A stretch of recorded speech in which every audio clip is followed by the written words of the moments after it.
Okay, I'm at home. I'm going to be recording at home, and I'm sorry I'm dressed a little informally here, but it seemed kind of stupid to get a suit on, or that's what I've been doing thus far.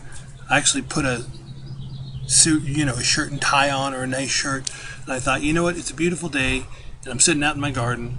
I'm just going to go ahead and give a lecture like this, and if you've got a problem with me being casual, there's really nothing I can do. So let's continue on with the bureaucracy.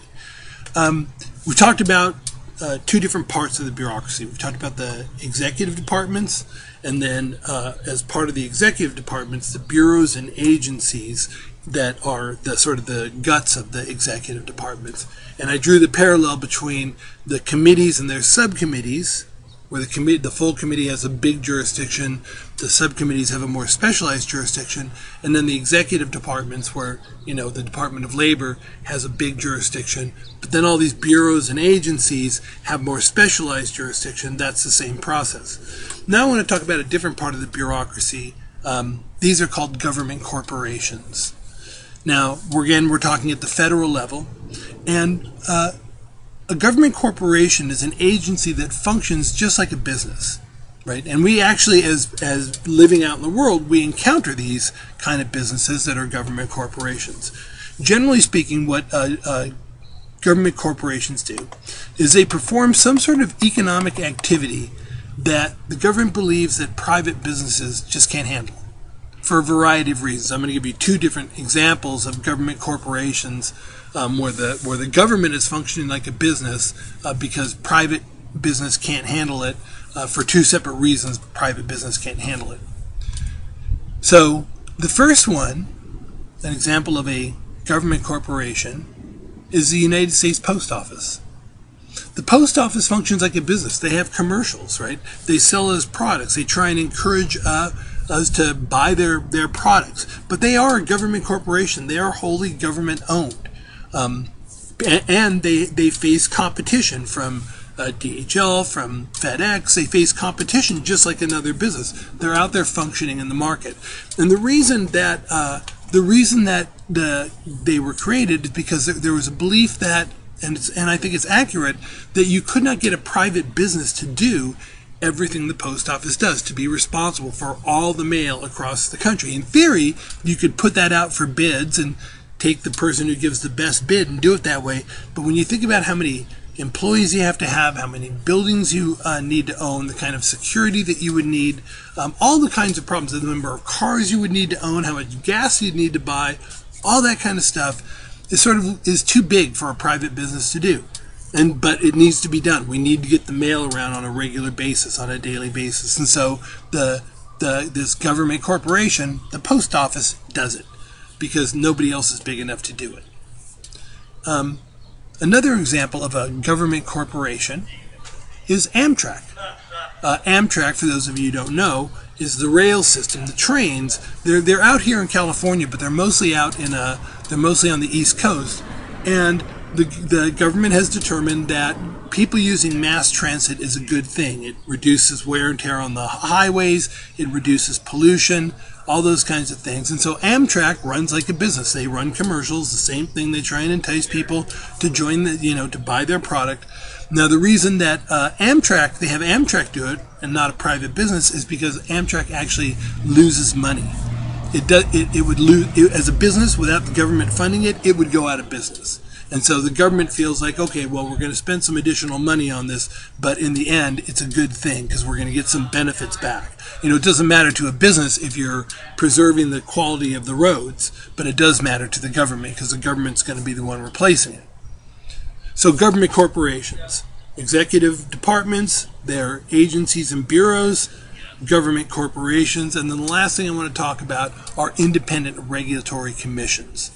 These are agencies that operate outside the major executive departments, right? They're not under the secretary of like a secretary of labor, secretary of commerce, secretary of housing and urban development. They're outside of that framework. And the reason is that they're intended to function somewhat independently of the White House. They're not supposed to be, Congress believes that they're not supposed to be political, like strictly political, the way some parts of the government are. So let me give you an example of two different independent regulatory commissions. First is the Federal Elections Commission.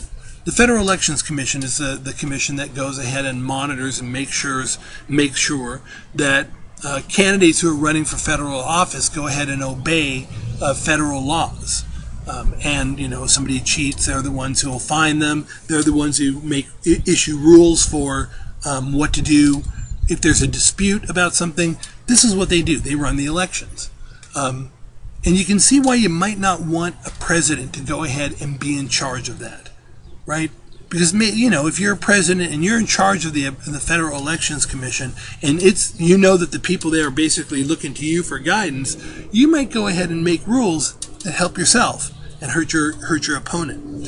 And so the Federal Elections Commission is something that stays somewhat removed from politics. The president gets to appoint people who are on it. They serve for a certain amount of time, but still they're not answerable to the president in the same way that somebody who works for the Environmental Protection Agency is. Another example is what's called the SEC, or the Securities and Exchange Commission. The Securities and Exchange Commission, what they do is they monitor and oversee the trading of stocks on the stock market. And so they're the ones who set the rules for what is allowed and isn't allowed, what kind of information you can exchange, those kinds of things. And once again, that's not something that you necessarily want a president to be able to have a big impact on. One of the things that business people hate more than anything else is uncertainty. And if you have a Democratic president who comes in and sets up one set of rules, and then let's say they lose an election, now a Republican comes in and now they completely change the rules, and then a Democrat comes in and they completely change the rules again. If that's possible, and you're an investor and you're thinking, you know what, this is too scary because I don't know who's going to win the next election. I don't know what the rules are going to be. I don't know if the rules are going to change in a way that's going to hurt me. So you're going to be more inclined not to invest money. That's one of the things about the SEC being independent, because when they're independent, then you have people who are just making decisions based on what's best for the stock market, not trying to help one party or another. So those are two examples. Those are four examples of different parts of the bureaucracy. There's many, many more. There's many more. But that's just four. The executive departments, and then the agencies and bureaus that make them up. Government corporations, they function like a business and tend to perform an important economic activity that private businesses can't handle, either because it's just too big, like the post office, or not profitable, like Amtrak. And then independent regulatory commissions, these are agencies that operate outside of the major executive departments, and they're supposed to be somewhat independent of the president. And the examples I gave were the Federal Elections Commission and the Securities and Exchange Commission. Now, after this, we're going to move on to the power of the bureaucracy in Bureaucracy 0.